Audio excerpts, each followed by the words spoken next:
Capítulo 19.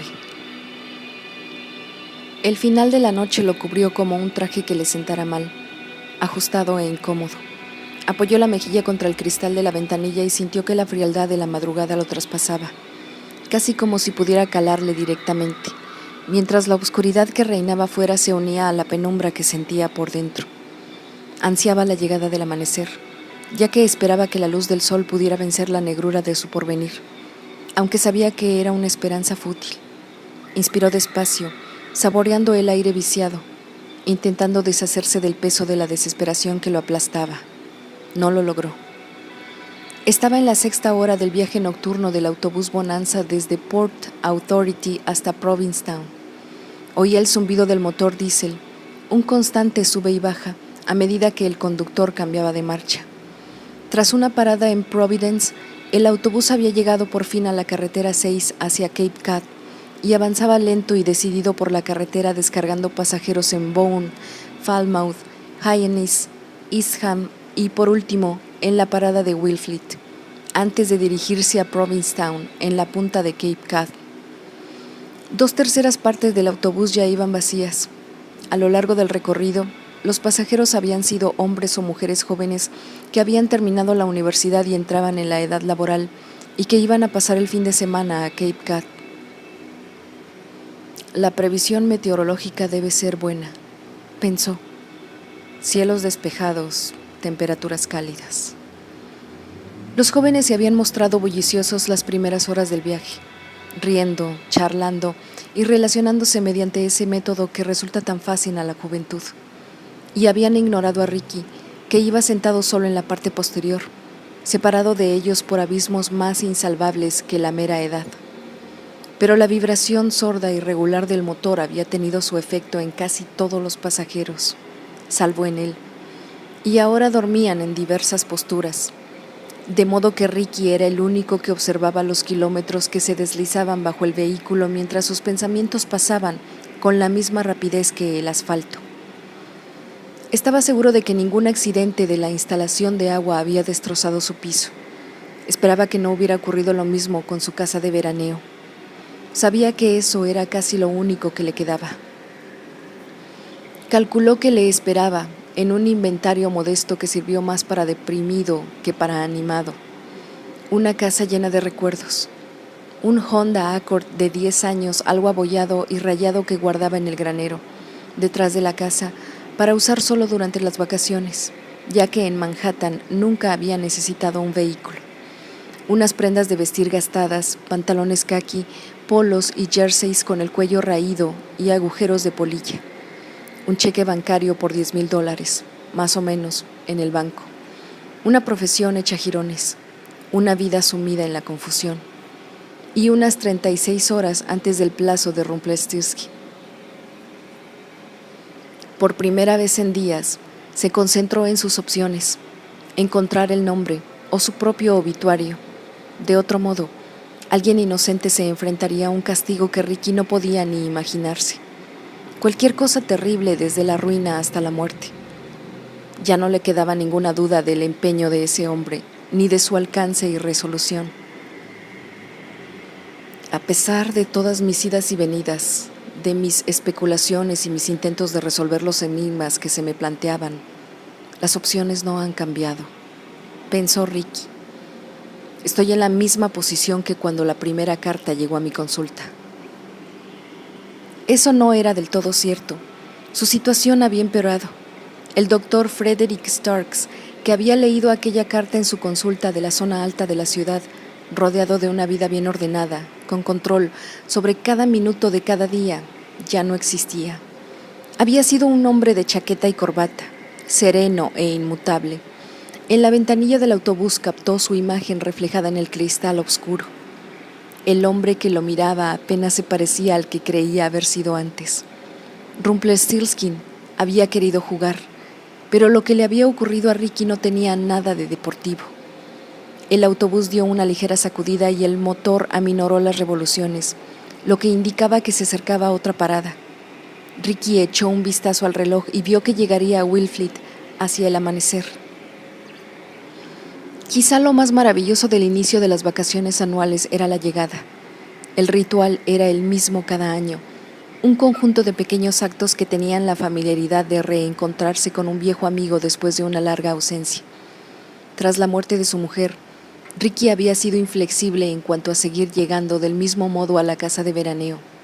Cada año, el 1 de agosto, tomaba el mismo vuelo desde La Guardia hasta el pequeño aeropuerto de Provincetown, donde la misma compañía de taxis lo recogía y lo llevaba por carreteras viejas y conocidas los 20 kilómetros que había hasta su casa.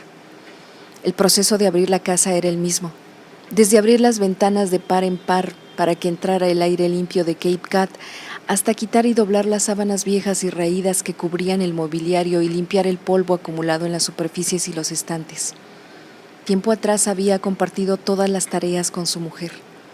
Los últimos años las había hecho solo, pensando siempre, mientras repasaba el habitual montoncito de correo. La mayoría, inauguraciones de galerías e invitaciones a fiestas que rechazaría. Que seguir haciendo estas cosas antes compartidas confería a su mujer una presencia fantasmagórica en su vida, lo que no le molestaba. Curiosamente, le hacía sentir menos aislado. Este año todo era distinto. No llevaba nada en las manos, pero el equipaje que cargaba pesaba más que nunca, más incluso que el primer verano tras la muerte de su esposa. El autobús lo depositó en el macadán negro del estacionamiento del restaurante Lobster Shanty. En todos los años que llevaba yendo a Cape Cod, nunca había comido allí. Suponía que, desanimado por la sonriente langosta con babero y un tenedor en las pinzas que adornaba el cartel sobre la puerta del local. 2 coches esperaban a 2 pasajeros y se marcharon deprisa después de recogerlos.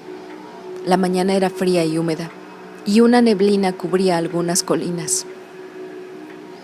La luz del alba convertía el mundo que lo rodeaba en gris y vaporoso, como una fotografía algo desenfocada.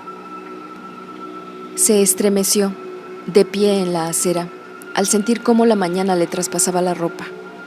Sabía muy bien dónde estaba, a unos 5 kilómetros de su casa, en un lugar por el que había pasado cientos de veces. Pero verlo a esa hora y en esas circunstancias le daba un aspecto desconocido, un poco falto de armonía, como un instrumento que tocara las notas correctas en el tono equivocado. Barajó la idea de llamar a un taxi, pero finalmente se marchó andando por la carretera con el paso vacilante de un soldado cansado del combate. Tardó poco menos de 1 hora en llegar al camino rural que llevaba a su casa. Para entonces, el calor y la luz del sol de aquella mañana de agosto habían disipado parte de la niebla de las laderas circundantes. Cerca de la entrada de su casa vio 3 cuervos negros que picoteaban el cadáver de un mapache, a unos 20 metros camino abajo. El animal había elegido un mal momento para cruzar la noche anterior y se había convertido en el desayuno de otro animal. Los cuervos tenían una forma de comer que llamó la atención de Ricky. Picoteaban al animal muerto sin dejar de volverse a derecha e izquierda para detectar cualquier amenaza, como si supieran el peligro que suponía estar en medio del camino y ni siquiera el hambre, por grande que fuera, les impidiese abandonar su cautela. Introducían sus largos picos en el cadáver y lo desgarraban con crueldad, y se picaban entre sí, reacios a compartir la abundancia que les había procurado un BMW o un SUV la noche anterior. Era una imagen habitual y normalmente Ricky apenas se habría fijado en ella, pero esta mañana le enfureció, como si la exhibición de los pájaros estuviera dirigida a él. «Carroñeros», masculló Ricky, «come cadáveres». Empezó a agitar los brazos, frenético, en su dirección, pero los pájaros hicieron caso omiso de él hasta que dio unos pasos amenazadores hacia ellos. Entonces, graznando de alarma, se elevaron, describieron círculos sobre los árboles y volvieron segundos después de que Ricky accediese al sendero de entrada a su casa. «Son más decididos que yo», pensó, casi sumido en la frustración, y volvió la espalda a la escena para recorrer con paso regular pero tembloroso el túnel de árboles, levantando nubecitas de polvo con los pies. Su casa estaba a solo medio kilómetro de la carretera, pero no se veía desde ella. La mayoría de las construcciones nuevas de Cape Cod exhibían la arrogancia del dinero tanto en el diseño como en la ubicación. En todas las laderas y los promontorios había casas grandes, dispuestas para tener el máximo de vistas del Atlántico. Y, si eso no era posible, estaban inclinadas de tal modo que daban a los claros o a los raquíticos bosques que dominaban el paisaje. Las casas nuevas estaban diseñadas para ver algo. La de Ricky era distinta.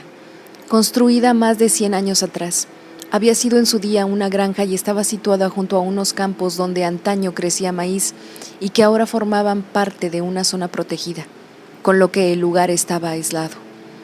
La casa no proporcionaba paz y soledad por las vistas que ofrecía, sino más bien por su antigua conexión con la tierra bajo sus cimientos.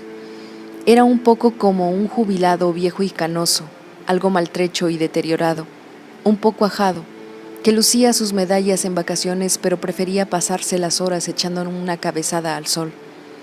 La casa había cumplido su misión durante décadas y ahora descansaba.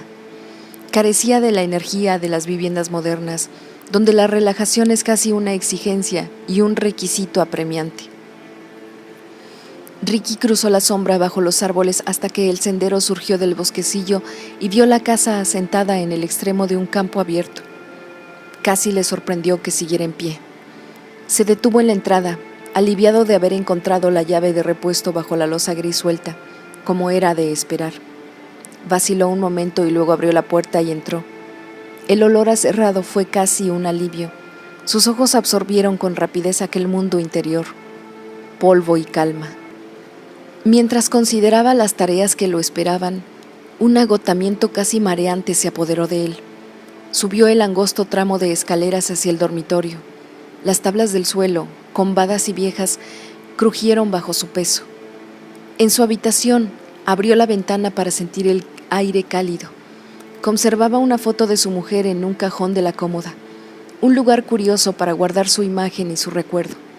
Lo sacó y, aferrado a ella como un niño a un osito de peluche, se echó en la cama de matrimonio donde había dormido en soledad los 3 últimos veranos. Casi de inmediato se sumió en un sueño profundo, pero agitado.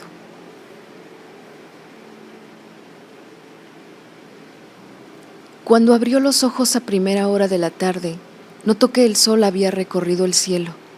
Estuvo desorientado un momento hasta que el mundo a su alrededor se enfocó.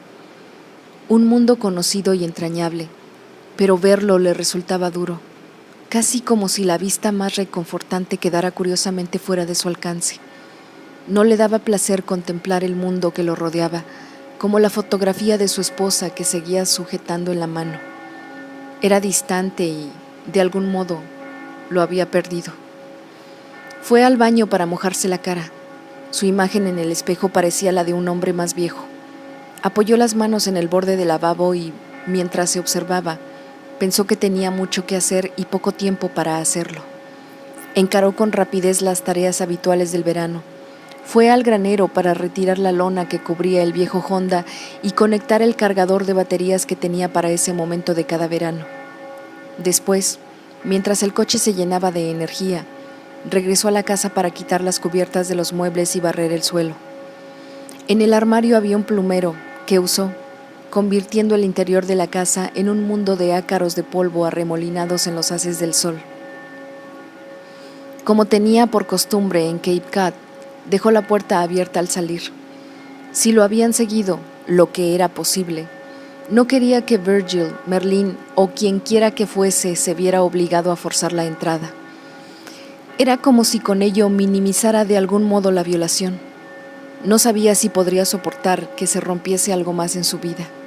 Su piso de Nueva York, su carrera, su reputación, todo lo relacionado con lo que Ricky creía ser y todo lo que había construido en su vida había sido sistemáticamente destruido. Sintió que una especie de fragilidad inmensa descendía sobre su alma, como si una sola rajadura en el cristal de una ventana, una raya en la madera, una taza rota o una cuchara doblada fuera más de lo que podría soportar. Soltó un suspiro de alivio cuando el Honda arrancó. Probó los frenos y parecieron funcionar. Sacó el coche marcha atrás con cautela, sin dejar de pensar todo el rato. Así es como uno debe de sentir al estar cerca de la muerte. Una recepcionista simpática señaló a Ricky el despacho acristalado del director del banco. El First Cape Bank era un edificio pequeño con revestimiento de madera, como muchas de las casas más antiguas de la zona. Pero el interior era tan moderno como el que más, y las oficinas combinaban lo antiguo con lo nuevo. Algún arquitecto lo había considerado una buena idea, pero a Ricky le pareció que solo se había creado un espacio que no pertenecía a ninguna parte. Aún así, se alegró de que estuviera ahí y todavía abierto. El director era un hombre bajo, extrovertido, con un vientre prominente y una calva que el sol había quemado en exceso ese verano. Estrechó la mano de Ricky con fuerza, luego retrocedió y lo evaluó con la mirada. ¿Se encuentra bien, doctor? ¿Ha estado enfermo? Estoy bien, contestó Ricky tras vacilar. ¿Por qué lo pregunta? El director sacudió la mano como si quisiera borrar la pregunta que acababa de formular. Disculpe, no quiero ser indiscreto. Ricky pensó que su aspecto debía de reflejar el estrés de los últimos días. He tenido uno de esos resfriados veraniegos. Me dejó hecho polvo. Mintió. Pueden ser difíciles. Asintió el director. Espero que se haya hecho las pruebas de la enfermedad de Lyme. Aquí, a la que alguien no anda muy fino, es lo primero en lo que pensamos. Estoy bien, mintió Ricky de nuevo. Bueno, le estábamos esperando, doctor Starks. Creo que lo encontrará todo en orden, pero debo decirle que es el cierre de cuenta más extraño que he visto nunca. ¿Y eso por qué? En primer lugar, hubo un intento de acceder a su cuenta sin autorización. Eso ya fue bastante extraño para una institución como esta. Y hoy un mensajero nos entregó un sobre a su nombre. ¿Un sobre? El director le entregó un sobre de correo urgente.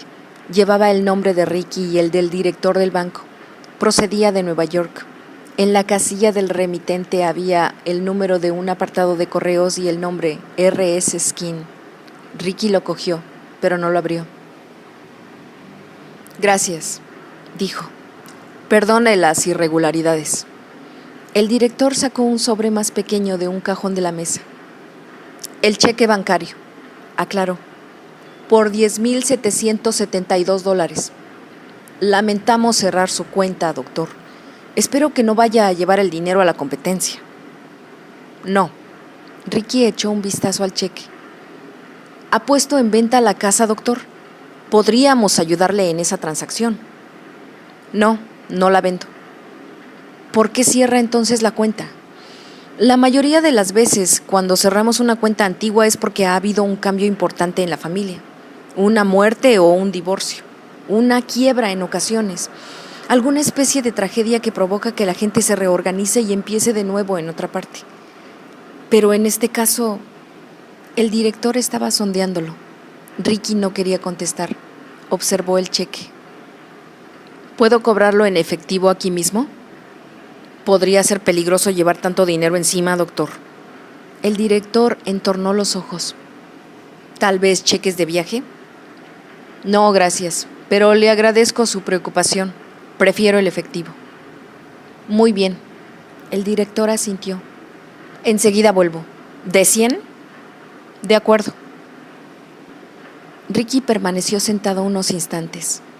Muerte, divorcio, quiebra, enfermedad, desesperación, depresión, chantaje, extorsión. Pensó que a él se le podría aplicar cualquiera de esas palabras, o quizá todas. El director regresó y le entregó otro sobre que contenía el efectivo. ¿Quiere contarlo?, preguntó. No, confío en usted, aseguró Ricky mientras se lo guardaba en el bolsillo. Tenga mi tarjeta, doctor Starks, por si precisara nuestros servicios otra vez. Ricky la aceptó murmurando su agradecimiento. Se volvió para irse, pero de repente miró de nuevo al director. ¿Por qué motivos dijo que la gente suele cerrar sus cuentas? Bueno, suele haberles pasado algo muy grave. Tienen que mudarse a otro sitio, empezar una nueva carrera, crear una nueva vida para ellos y para su familia. Muchas, debería decir la inmensa mayoría, se cierran porque fallecen clientes muy mayores, de toda la vida, Y los hijos que heredan el patrimonio que hemos administrado se lo llevan a mercados más rentables o a Wall Street. Creo que casi el 90% de los cierres de nuestras cuentas están relacionados con una defunción. Puede que un porcentaje aún mayor. Pero eso me preguntaba sobre el suyo, doctor. No se ajusta a lo que estamos acostumbrados. Interesante, comentó Ricky. No sé qué decirle, pero le aseguro que si en un futuro necesito un banco, acudiré aquí. Eso apaciguó un poco al director. Estaremos a su disposición, dijo, mientras Ricky, que de repente reflexionaba sobre las palabras del director, salía para vivir lo que quedaba de su penúltimo día. Cuando llegó a la casa, la penumbra ingrávida del atardecer ya lo envolvía todo. Recordó que en verano la verdadera noche densa y negra se desmorona hasta casi la medianoche. En los campos que se extendían alrededor cantaban los grillos y las primeras estrellas salpicaban el cielo. Todo parece tan apacible, pensó. En una noche como esta nadie debería tener inquietudes ni preocupaciones. Esperaba encontrarse con Merlín o Virgil, pero la casa estaba silenciosa y vacía. Encendió las luces y se dirigió a la cocina para prepararse una taza de café. Se sentó en la mesa de madera en la que había compartido tantas comidas con su mujer a lo largo de los años y abrió el sobre acolchado que había recibido en el banco, que a su vez contenía un sobre con un nombre impreso. Ricky lo abrió y extrajo una hoja. El membrete de la parte superior confería a la carta el aspecto de una transacción comercial más o menos corriente. El membrete ponía: Investigaciones privadas R.S. Skin, máxima confidencialidad, apartado de correos 6666, Church Street Station, Nueva York, NY 10008. Debajo del membrete leyó lo siguiente, escrito en un estilo comercial, sucinto y rutinario. Apreciado Dr. Starks, con relación a su reciente consulta a esta oficina, nos satisface informarle de que nuestros agentes han confirmado que sus suposiciones son correctas. Sin embargo, en este momento no podemos facilitarle más detalles sobre los individuos en cuestión. Sabemos que cuenta con limitaciones importantes de tiempo. Por lo tanto, a menos que recibamos una petición suya, en el futuro no podremos proporcionarle más información. Si sus circunstancias cambiaran, le rogamos se ponga en contacto con nuestra oficina para cualquier consulta adicional. Será facturado por nuestros servicios en 24 horas. Muy atentamente, R.S. Skin, Presidente de Investigaciones Privadas, R.S. Skin. Le pareció un documento verdaderamente excepcional. Sacudió la cabeza casi con admiración y sin duda con desesperación. Seguro que la dirección y la empresa eran falsas por completo. Pero ese no era el mérito de la carta, sino lo nimia que resultaría a cualquiera salvo a Ricky. Cualquier otra relación con Rumpelstiltskin había sido erradicada de su vida. Los poemitas, la primera carta, las pistas y las instrucciones habían sido destruidos o robados. Y la carta decía a Ricky lo que necesitaba saber, pero de tal forma que si alguien más la leía, no le llamaría la atención y conduciría a cualquiera que pudiera sentir curiosidad hacia un callejón sin salida, un rastro que no iba a ninguna parte. Es inteligente, pensó Ricky. Sabía quiénes querían que se suicidara, pero no conocía sus nombres. Sabía por qué querían que se suicidara y sabía que, si no satisfacía su exigencia, tenían la capacidad de cumplir lo que le habían prometido desde el primer día, la factura por sus servicios. Sabía que el caos desatado en esas 2 últimas semanas se evaporaría cuando se cumpliera el plazo. Los falsos abusos sexuales que habían arruinado su carrera, el dinero, el piso, todo lo que le había ocurrido en el transcurso de 14 días se aclararían al instante en cuanto él estuviera muerto. Pero más allá de eso, lo peor era que nadie le importaría. Los últimos años se había aislado profesional y socialmente. Estaba, si no separado, sí alejado y distanciado de sus familiares. No tenía una verdadera familia, ni verdaderos amigos. Pensó que a su funeral asistiría gente en traje negro, con expresiones de dolor y pesar meramente formales. Serían sus colegas. Tal vez algunos asistentes serían antiguos pacientes a los que creía haber ayudado y mostrarían sus emociones de modo adecuado. Pero el pilar del psicoanálisis es que un tratamiento exitoso lleva al paciente a un estado libre de ansiedad y depresión.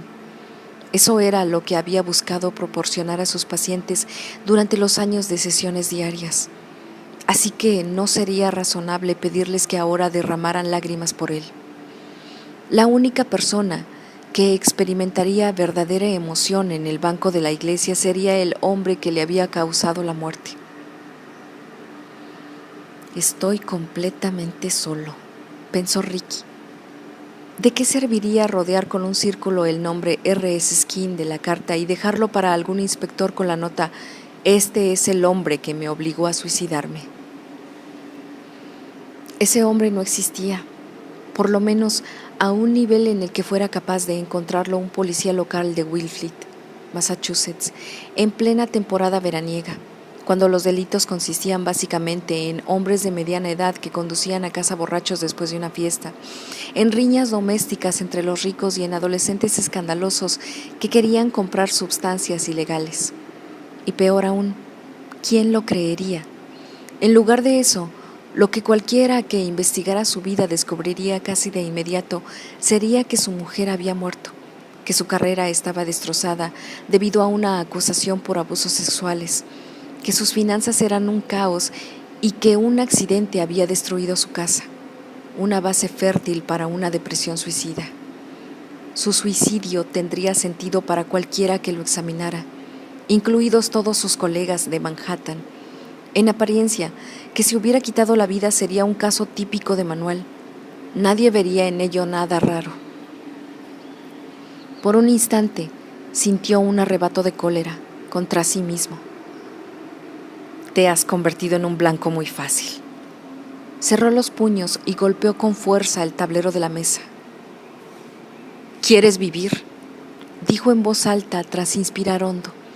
La habitación permaneció en silencio. Escuchó, como si esperara alguna respuesta fantasmagórica. ¿Qué hay en tu vida que haga que valga la pena vivirla?, preguntó. De nuevo, la única respuesta fue el rumor distante de la noche veraniega. ¿Podrás vivir si eso le cuesta la vida a otra persona? Inspiró otra vez y se respondió sacudiendo la cabeza. ¿Tienes elección? El silencio le respondió. Ricky comprendió algo con una claridad meridiana. En 24 horas, el doctor Frederick Starks tenía que morir.